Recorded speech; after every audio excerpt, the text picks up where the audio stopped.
नमस्कार, बड़ी खबरों में आपका स्वागत है। आपके साथ मैं हूं रूबी सिंह चौहान। शुरुआत करेंगे आज की मुख्य हेडलाइन से।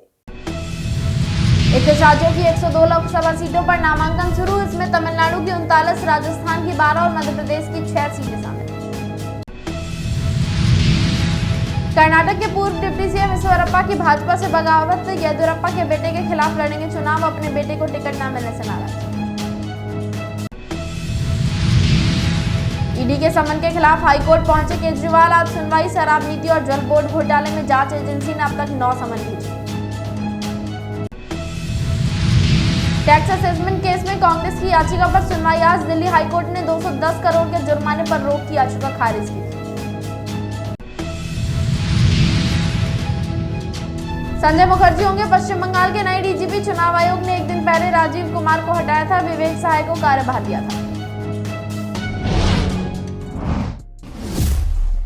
देश के 21 राज्यों की 102 लोकसभा सीटों के लिए आज से नामांकन प्रक्रिया शुरू हो गई है। इसके लिए चुनाव आयोग ने नोटिफिकेशन जारी कर दी है। लोकसभा चुनाव के पहले चरण में 19 अप्रैल को वोट डाले जाएंगे। इन 102 सीटों में तमिलनाडु की 39, राजस्थान की 12 और मध्य प्रदेश की 6 सीटें शामिल हैं। चुनाव आयोग ने 16 मार्च को प्रेस कॉन्फ्रेंस कर लोकसभा चुनाव की तारीखों का ऐलान किया था। चुनाव आयोग के नोटिफिकेशन के मुताबिक नॉमिनेशन फाइल करने का आखिरी तारीख 27 मार्च है। वहीं नॉमिनेशन पेपर्स की स्क्रूटनी 28 मार्च को होगी। नामांकन वापस लेने की आखिरी डेट 20 मार्च निर्धारित की गई है। बिहार में त्योहार के चलते शेड्यूल में बदलाव किया गया है। यहाँ नॉमिनेशन की आखिरी तारीख 28 मार्च निर्धारित की गई है। स्क्रूटनी 30 मार्च को होगी। बिहार के कैंडिडेट अपना नाम 2 अप्रैल तक वापस ले सकेंगे।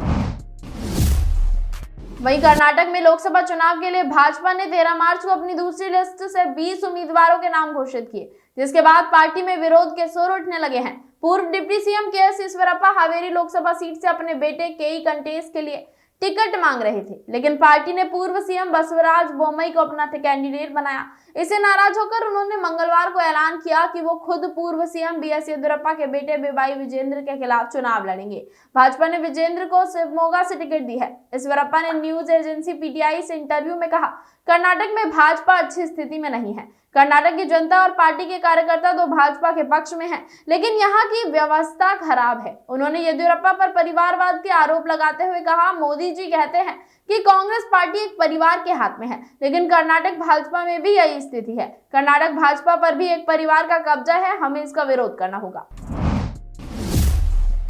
तो वहीं दिल्ली के मुख्यमंत्री अरविंद केजरीवाल ने अपने खिलाफ एनफोर्समेंट डायरेक्टोरेट के सभी समन को हाईकोर्ट में चुनौती दे दी है। उनकी याचिका पर दिल्ली हाईकोर्ट में बुधवार 20 मार्च को सुनवाई होगी।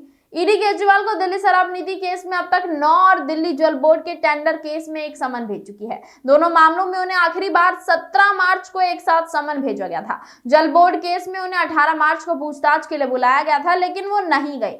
शराब नीति केस में उन्हें गुरुवार को पेश होने के लिए कहा गया है। इससे पहले उन्हें इस साल 27 फरवरी, 26 फरवरी, 22 फरवरी, 2 फरवरी, 17 जनवरी, 3 जनवरी और 2023 में 21 दिसंबर और 2 नवंबर को समन भेजा गया था। हालांकि वो एक बार भी पूछताछ के लिए नहीं गए।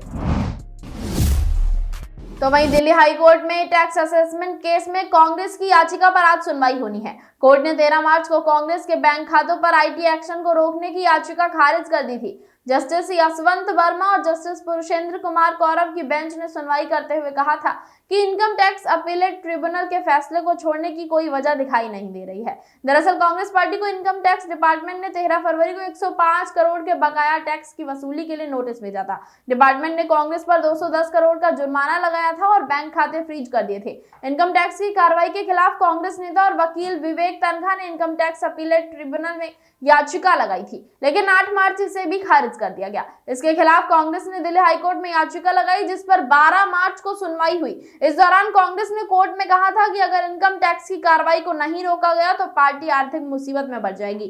कोर्ट ने दोनों पक्षों की दलीलें सुनने के बाद फैसला सुरक्षित रख लिया और आज फैसला सुनाते हुए कहा, हम याचिका खारिज करते हैं क्योंकि हमें ट्रिब्यूनल के फैसले में कोई खामी नहीं लग रही। वहीं चुनाव आयोग ने मंगलवार को आईपीएस संजय मुखर्जी को पश्चिम बंगाल का नया डायरेक्टर जनरल ऑफ पुलिस नियुक्त कर दिया है। एक दिन पहले आयोग ने पश्चिम बंगाल के डीजीपी राजीव कुमार और 6 राज्यों के गृह सचिव को पद से हटा दिया था। इसके बाद आयोग ने राज्य सरकार से 3 नाम मांगे थे। सरकार ने विवेक सहाय, संजय मुखर्जी और राजेश कुमार का नाम दिया था। राजीव कुमार के हटने के बाद एक दिन के लिए अंतरिम डीजीपी के तौर पर विवेक सहाय ने पद संभाला था। इसके अलावा आईएएस दीपक कुमार यूपी के नए गृह सचिव बनाए गए हैं। यूपी सरकार ने 3 आईएएस अफसर मनोज सिंह, देवेश चतुर्वेदी और दीपक कुमार का नाम चुनाव आयोग को भेजा था। 24 घंटे पहले गृह सचिव संजय प्रसाद को पद से हटाया गया था। वहीं दिलीप जावलकर को बनाया उत्तराखंड का गृह सचिव है। वो अभी तक वित्त सचिव की जिम्मेदारी संभाल रहे थे। वहीं सुप्रीम कोर्ट ने मंगलवार को एनसीपी शरद चंद्र पवार के चुनाव चिन्ह तुरही बजाता आदमी को मंजूरी दे दी है। साथ ही शीर्ष कोर्ट ने एनसीपी अजित गुट की राह थोड़ी मुश्किल कर दी। कोर्ट ने अजित पवार गुट से कहा है कि सार्वजनिक रूप से विज्ञापन देकर बताएं कि उनके चुनाव चिन्ह घड़ी का मामला अदालत में है। सुप्रीम कोर्ट ने आदेश दिया एनसीपी अजित पवार को अंग्रेजी, हिंदी, मराठी के अखबारों में विज्ञापन देकर बताए कि उनके इलेक्शन सिंबल घड़ी का मामला कोर्ट में विचाराधीन है। इस पर अंतिम निर्णय कोर्ट में सुनवाई के बाद ही होगा। एनसीपी अजित पवार को घड़ी चुनाव चिन्ह के कोर्ट में विचाराधीन होने को हर template, ad, audio, video clip में भी बताना होगा। सुप्रीम कोर्ट ने शरद गुट को लोकसभा चुनाव एनसीपी शरद चंद्र पवार नाम से ही लड़ने की परमिशन दे दी है। कोर्ट ने चुनाव आयोग को भी निर्देश दिया है कि वो लोकसभा, विधानसभा चुनावों के लिए दूसरों को तुरही बजाता आदमी चिन्ह ना दे। सुप्रीम कोर्ट ने शरद पवार की इस याचिका पर सुनवाई की थी, जिसमें कहा गया था कि अजित गुट अपने फायदे के लिए शरद पवार का नाम और फोटो इस्तेमाल कर रहा है। वहीं उद्धव ठाकरे के भाई राज ठाकरे ने मंगलवार को दिल्ली में गृह मंत्री अमित शाह से करीब आधे घंटे की मुलाकात की। चर्चा है कि लोकसभा चुनाव से पहले उनकी पार्टी महाराष्ट्र नवनिर्माण सेना भाजपा के कुंभ में एनडीए में शामिल हो सकती है। राज ठाकरे को महाराष्ट्र में मुंबई दक्षिण लोकसभा सीट देने की भी चर्चा है। इससे पहले दिल्ली में सुबह भाजपा महासचिव विनोद तावड़े खुद राज ठाकरे से मिलने होटल पहुंचे। कुछ देर बाद दोनों नेता वहां से बाहर निकले और अमित शाह के घर के लिए रवाना हो गए। आधे घंटे की मुलाकात के बाद राज ठाकरे वापस होटल चले गए। मनसे ने 3 लोकसभा क्षेत्रों में से 2 सीट दक्षिण मुंबई, नासिक या शिरडी की मांग की। ये तीनों सीटें शिंदे गुट के पास हैं। बीजेपी 1 सीट देने को तैयार है। इसके लिए मुख्यमंत्री एकनाथ शिंदे की भी सहमति ली गई, लेकिन बीजेपी दक्षिण मुंबई सीट चाहती है। शिंदे सेना नासिक नहीं छोड़ेगी, इसलिए रिजर्व सीट शिरडी से बालानंद गावकर को उम्मीदवार बनाने पर सहमति बन सकती है। वहीं हरियाणा की नायब सिंह सैनी सरकार ने मंगलवार को कैबिनेट का विस्तार कर दिया। कैबिनेट में 8 नए चेहरों को जगह मिली है। बीजेपी के विधायक कमल गुप्ता ने मंत्री पद की शपथ ली। वहीं बाकी के 7 मंत्रियों को राज्य मंत्री के तौर पर शपथ दिलाई गई। राज्यपाल बंडारू दत्तात्रेय ने सुभाष सुधा, विशंबर सिंह, असीम गोयल, अभय सिंह यादव, सीमा त्रिखा, महिपाल ढांडा और संजय सिंह को राज्य मंत्री के तौर पर शपथ दिलाई।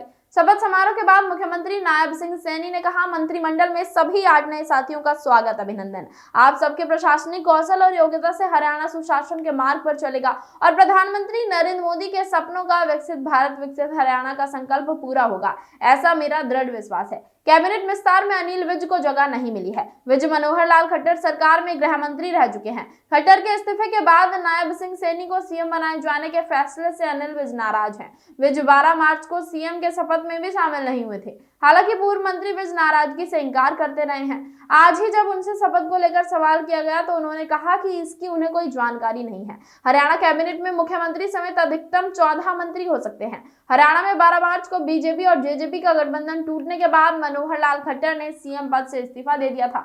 इसके बाद नायब सिंह सैनी ने सीएम पद की शपथ ली। उनके साथ कंवरपाल गुर्जर, मूलचंद शर्मा, जेपी दलाल, बनवारी लाल और रणजीत सिंह चौटाला ने भी मंत्री पद की शपथ ली। इसी के साथ इस बुलेटिन में फिलहाल इतना ही। ऐसे ही तमाम बड़ी अपडेट्स के लिए जुड़े रहें हमारे साथ और देखते रहें न्यू इंडिया न्यूज नेटवर्क।